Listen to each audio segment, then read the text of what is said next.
ವೀಕ್ಷಕರೇ, ನೀವು ನೋಡ್ತಾ ಇದ್ದೀರಾ ನ್ಯೂಸ್ 15. ಇವತ್ತು ನಾವು ಈಜಿಪುರ ಮೇನ್ ರೋಡ್ನಲ್ಲಿ ಇದ್ದೀವಿ. ಇಲ್ಲಿ ನೀವು ನೋಡ್ಬೋದು, ಇಲ್ಲಿ ಒಂದು ನೀರಿದೆ. ಈ ಚರಂಡಿ ನೀರು ಇಲ್ಲಿ ಅಂಗಡಿ ಮುಂದೆ ಇದೆ. ಈ ಹೋಟೆಲ್ ನೋಡ್ಬೋದು ನೀವು, ಈ 2 ಹೋಟೆಲ್ ಇದೆ, ಬೇರೆ ಹೋಟೆಲ್ನು ಇಲ್ಲಿ ಇದೆ, ಬೇರೆ ಅಂಗಡಿನೂ ಇದೆ. ಈ ಹೋಟೆಲ್ನಲ್ಲಿ ಯಾರು ಕಸ್ಟಮರ್ಸ್ ಬರ್ತಾ ಇಲ್ಲ. ಮತ್ತು ಇನ್ನೊಂದೇನು ಮಾತಂದರೆ, ಪಾಪ ಈ ಹೋಟೆಲ್ ಅವರು ಮತ್ತು ಈ ವ್ಯಾಪಾರ ಮಾಡ್ತಾರಲ್ವ, ಇವರು ಆಗಾಗ BBMP ಅವ್ರನ್ನ ಫೋನ್ ಮಾಡಿದ್ದಾರೆ, ಕಾಂಟ್ಯಾಕ್ಟ್ ಮಾಡ್ತಾ ಇದ್ದಾರೆ. ಅವ್ರ ಕಡೆಯಿಂದ ಏನು ರೆಸ್ಪಾನ್ಸ್ ಸಿಗ್ತಾ ಇಲ್ಲ. ಅದಕ್ಕೆ ನಾವು ಇವತ್ತು ಇಲ್ಲಿ ಬಂದಿದ್ದೀವಿ. ಇಲ್ಲಿ ಬಂದು ನಿನ್ನ ತೋರಿಸ್ತಾ ಇದ್ದೀವಿ. ನೋಡಿ ಎಷ್ಟು ಗಲೀಜಾಗಿದೆ. ನೀವೇ ಹೇಳಿ, ಈ ವಿಡಿಯೋ ನೋಡಿಬಿಟ್ಟು ನ್ಯೂಸ್ ನೋಡ್ಬಿಟ್ಟು ಇಲ್ಲಿ ಎಲ್ಲ ಕಸ್ಟಮರ್ ಹೆಂಗೆ ಬರ್ತಾರೆ, ಎಷ್ಟು ವಾಸನೆ ಬರ್ತಾ ಇದೆ. ಚರಂಡಿ ನೀರೆಲ್ಲ ಹಂಗೆ ಸೇರ್ಕೊಂಡಿದೆ. ಇದೇನು 1 ವೀಕ್ ಆಗಿಲ್ಲ, 1 ತಿಂಗಳಾಗಿಲ್ಲ, 2 ತಿಂಗಳಿಂದ ಜಾಸ್ತಿ ಆಗಿದೆ ಟೈಮ್. ಆದರೆ ಯಾರು ಇಲ್ಲಿ ಬರ್ತಾ ಇಲ್ಲ.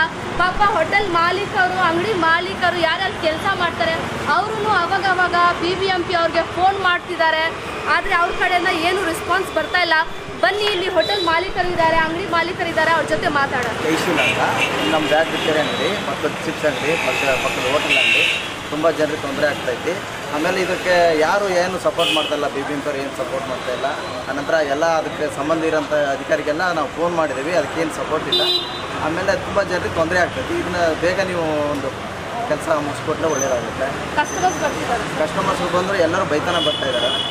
ಆಮೇಲೆ ಮಕ್ಕಳು ಬರ್ತಾರೆ, ಹೆಣ್ಮಕ್ಳು ಬರ್ತಾರೆ, ಎಲ್ಲರಿಗೂ ಸೊಳ್ಳೆ, ಆಮೇಲೆ ತುಂಬ ಥರದಿಂದ ತೊಂದರೆ ಆಗ್ತಾಯಿದೆ. ಅದಕ್ಕಾಗಿ ಇದಕ್ಕೆ ಸಂಬಂಧ ಇರೋಂಥವ್ರು ಬೇಗ ಇಲ್ಲಿ ಇರೋದು ರಾಮಲಿಂಗ ಸರ್ ಅವರು ಒಳ್ಳೆಯ ಕೆಲಸ ಮಾಡ್ತಾರೆ, ಒಳ್ಳೆಯ ಹೆಸರಿದೆ ಅವ್ರಿಗೆ. ಎಲ್ಲ ಥರದ ಕೆಲಸಗಳು ಒಳ್ಳೆಯ ರೀತಿಯಿಂದ ಮಾಡ್ತಾ ಇದ್ದಾರೆ. ಆದರೆ ಅವ್ರಿಗೆ ಏನೋ ಇದು ವಿಷಯ ತಲುಪಿಲ್ಲ. ಆದಷ್ಟು ಈ ವಿಡಿಯೋ ಮುಖಾಂತರ ಒಂದು ವಿಷಯ ತಲುಪಿದ್ರೆ ಒಳ್ಳೆಯದಂತ ನಾವು ಬಿಡ್ಕೊಳ್ತೀವಿ. ಆದಷ್ಟು ಬೇಗ ನೀವು ಸ್ವಲ್ಪ ಸಪೋರ್ಟ್ ಮಾಡಿ, ಅವರಿಗೆ ಒಂದು ಈ ಕೆಲಸ ಬೇಗ ಮುಗಿಸೋಕ್ಕೋಸ್ಕರ ಸಪೋರ್ಟ್ ಮಾಡಿ ಅಂತ ಹೇಳ್ತೀವಿ. Thank you.